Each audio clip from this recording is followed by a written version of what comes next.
انتظار حسین کی کتاب دلی تھا جس کا نام۔ پیش لفظ معذرت۔ ناشر حضرات اپنے فکشن نگاروں سے بالعموم بکاؤ ناول لکھنے کی فرمائش کیا کرتے ہیں اور اس میں دونوں ہی کا بھلا ہوتا ہے، مگر نیاز صاحب نے اس کم مایہ سے اور ہی قسم کا تقاضا کر ڈالا۔ اصل میں انہوں نے اجمل اعظم چھاپنے کے ساتھ اسے پڑھ بھی لیا، جانے کون سی شب گھڑی میں پڑھا کہ اس میں جو دلی کا بیان ہے وہ انہیں بھا گیا۔ کہا کہ دلی کا ایک پورا بیان ہو جائے، کتاب چھاپیں گے۔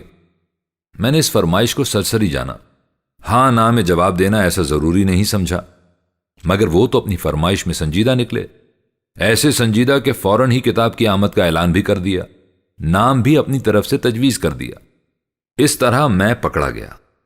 اس گمشدہ نگر کا جادو اپنی جگہ، اس جادو کو جاننے اور بیان کرنے کی خواہش اپنی جگہ، مگر آدمی کو اپنی بساط بھی تو دیکھنی چاہیے۔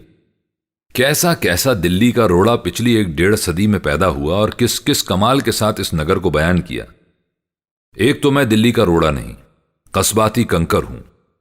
انہوں نے اس دلی کو کہ جہان آباد تھی برتا اور بسر کیا، جو بعد میں آئے انہوں نے بزرگوں کے وسیلے سے اسے بسر کیا اور اپنے اندر اتارا۔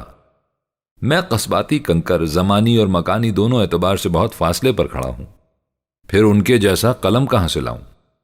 ناصر نذیر فراق، منشی فیض الدین، مرزا فرحت اللہ بیگ، اشرف صبوحی، شاہد احمد دہلوی، کس کس نے اس نگر کے نام کیسا کیسا سما باندھا، کیسی کیسی تصویریں ہمیں دکھائیں۔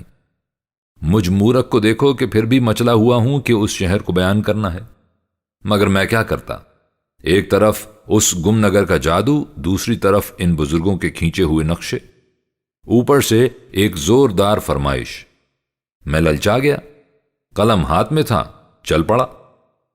تو یوں یہ نگر کتھا لکھی گئی، احسان سر آنکھوں پر دلی کے ان سب روڑوں بزرگوں کا جن کی تحریروں سے میں نے فیض پایا اور اپنی تحریر کو سجایا۔ 14 جنوری 2003 لاہور۔ انتظار حسین۔